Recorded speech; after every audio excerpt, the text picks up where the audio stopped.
Prologue. The Silent Weapon. Power has many faces. Some rule with the sword, some rule with fear, and others rule with shame. In the forgotten chambers of palaces, beyond the marble and silk, there was a weapon more powerful than death itself: humiliation. To break a man, you don't always have to kill him. You make him wish he was never born.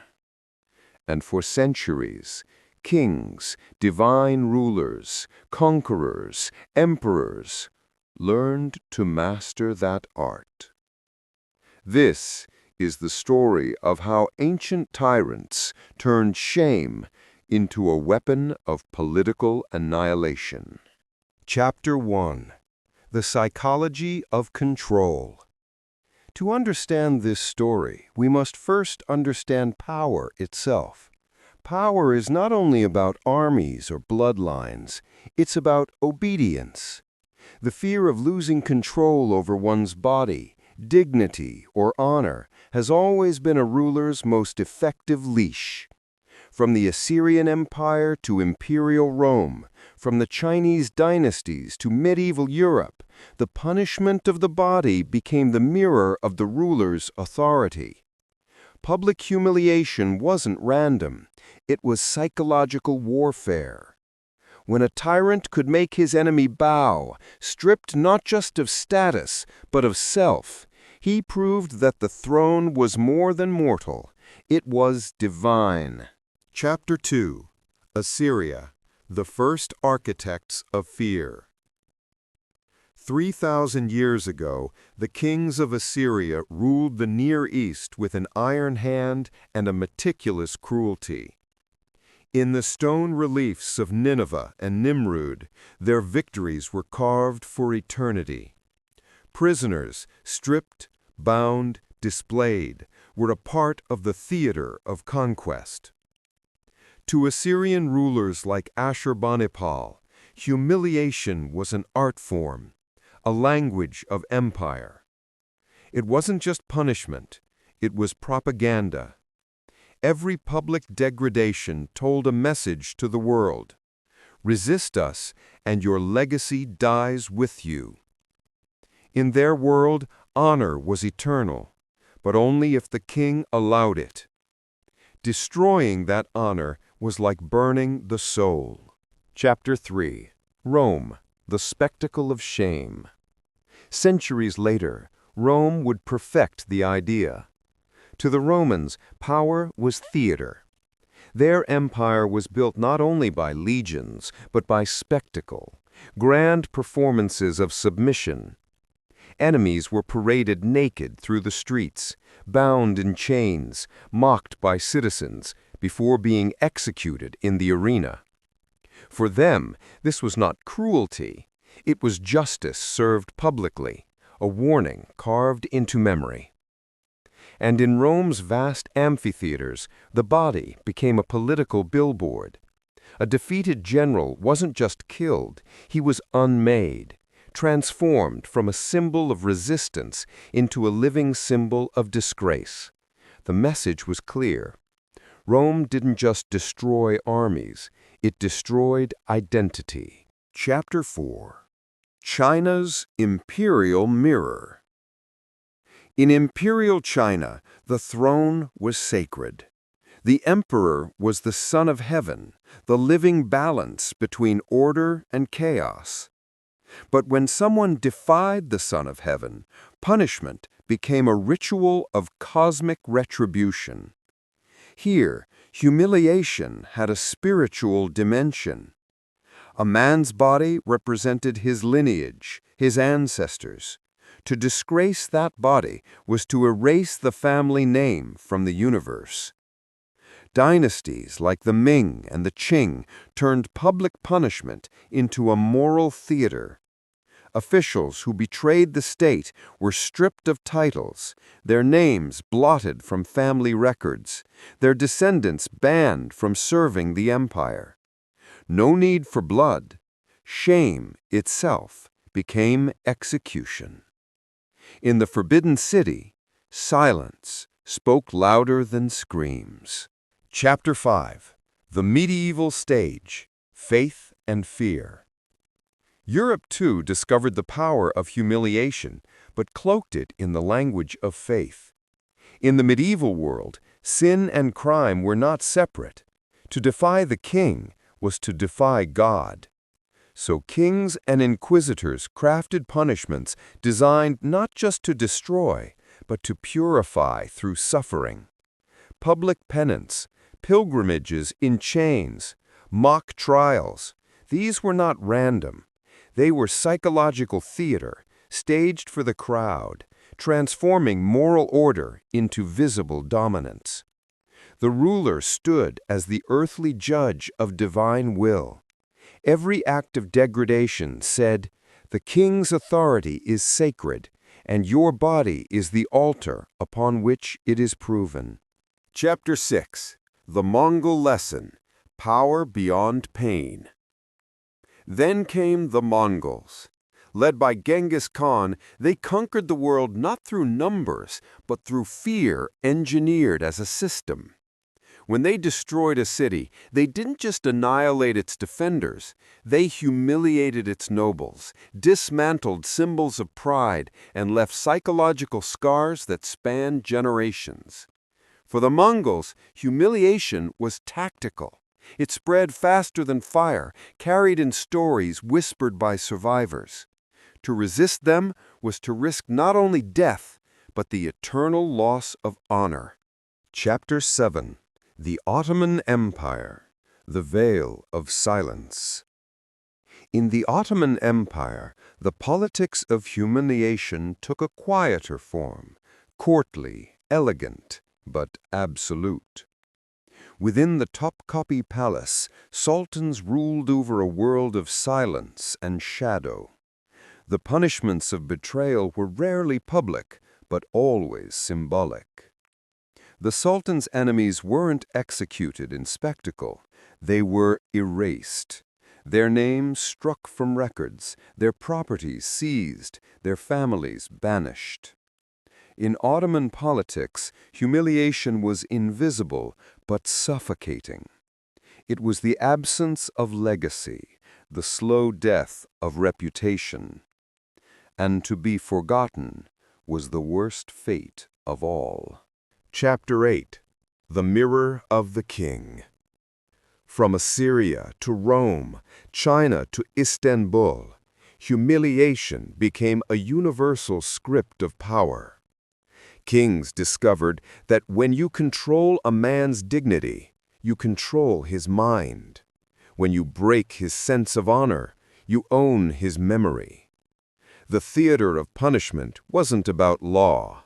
It was about domination of narrative, the rewriting of who mattered and who didn't.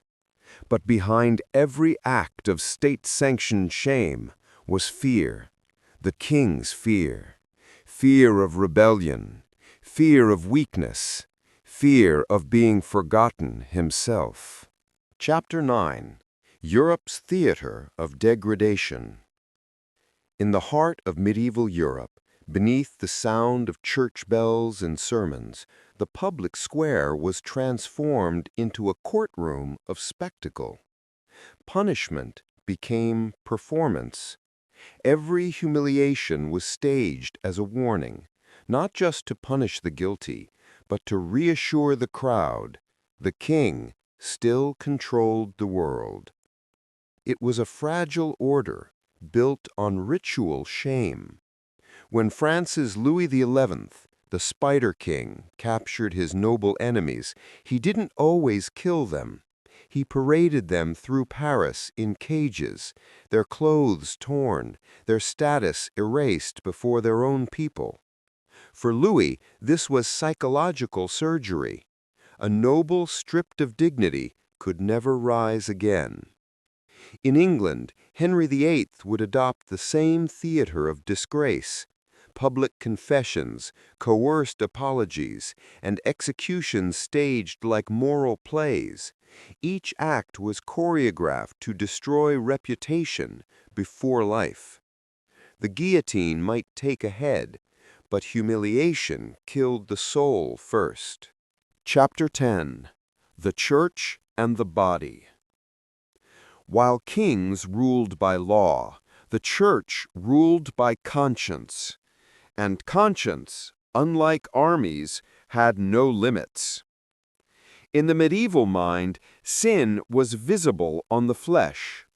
So humiliation became purification. The sinner was paraded barefoot through towns, confessing aloud, clothed in sackcloth, a symbol of moral death. The Inquisition refined it further. The accused were forced to confront shame as proof of guilt. To resist humiliation was to defy God Himself. The Church mastered what modern psychologists would call moral inversion, to make the victim believe that the humiliation was for their salvation. This spiritual theater made rulers stronger than any sword could, because those who humiliate in the name of virtue are rarely questioned. Chapter 11. The East and the Emperor's Face.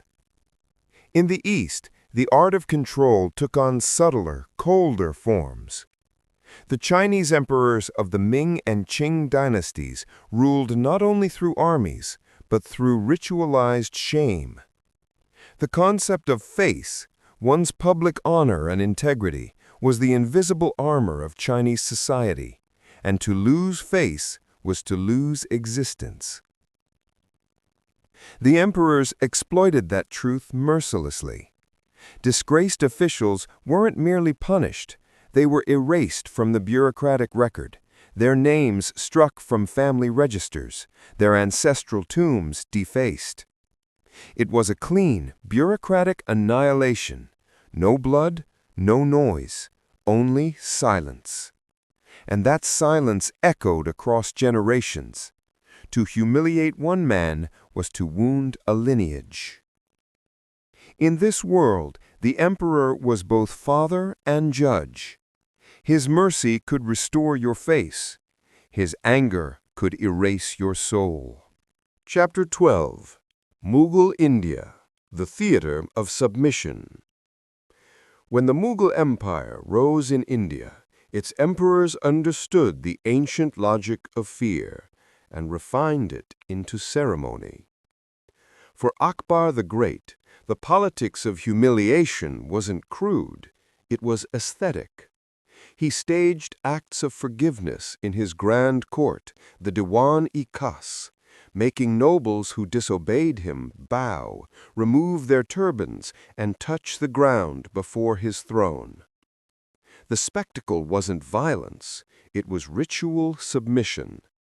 It told the empire that Akbar's mercy was as powerful as his wrath. Later emperors, more insecure, turned the same rituals into public shaming, mock trials, forced confessions, the stripping of rank. In the Mughal imagination, the emperor was divine light, Zil-i-Ilahi, the shadow of God. To humiliate his enemies was not cruelty, it was the restoration of cosmic order. But behind that celestial logic, the truth was simpler. Every emperor feared rebellion, and humiliation was cheaper than war. Chapter 13. The Colonial Era. Shame as Empire. Then came the Age of Empires, Europe's conquest of the world. But while cannons took the land, humiliation took the spirit. Colonial rulers learned that controlling nations was easier when you taught them to feel inferior. In Africa, in India, in the Pacific, European governors turned humiliation into governance. Dress codes, public floggings, ceremonial obeisance. These were not mere punishments. They were the infrastructure of psychological colonization. The message was always the same. Your culture is shameful. Ours is divine. Humiliation became ideology. It moved from the courtroom to the classroom, from the prison to the church. And for the colonized, the wound of that humiliation outlived the empire itself. Even after independence, the ghosts of that shame remained in language, in law, in memory. Empires die, but humiliation, it lingers like smoke. Chapter 14. The Age of Revolution. The people strike back. But every system built on humiliation eventually collapses under its own arrogance. By the 18th and 19th centuries, kings who once ruled through fear began to face a new force: public opinion. The French Revolution turned the theater of humiliation against the monarchs themselves. Where once kings had displayed their enemies to the crowd, now the crowd displayed the king. The guillotine became the new stage of equality, a symbolic inversion where the tyrant was stripped of the divine mask and reduced to mortal flesh. The same streets that once cheered royal parades now cheered royal downfall. Humiliation, once the weapon of the powerful, had become the vengeance of the powerless. And the world would never be the same. Chapter 15. The Modern State. Bureaucratic Humiliation. Today, the methods have changed, but the psychology remains. Modern states no longer use public squares or gallows. They use bureaucracy, media, and surveillance. In the age of paperwork, humiliation became administrative. A signature can strip a person of identity faster than any whip. A leaked secret can destroy a reputation more efficiently than any dungeon. Power learned to humiliate quietly, through forms and systems. No spectacle, no blood, just erasure through legality. And yet, the emotional architecture is ancient. To control through shame is still the easiest way to rule. Chapter 16. The Mirror of Modern Power. Social media, too, revived the oldest weapon of kings, the public spectacle of humiliation. But now, the stage is infinite, and everyone is both ruler and ruled. The logic of shame that once upheld empires now governs attention itself. Cancel culture, online mockery, exposure, each mirrors the ancient logic of the square, the court, the gallows. Only the tools have changed, the psychology hasn't. We have inherited the tyrant's instinct to destroy others, not for justice, but to prove we still hold power.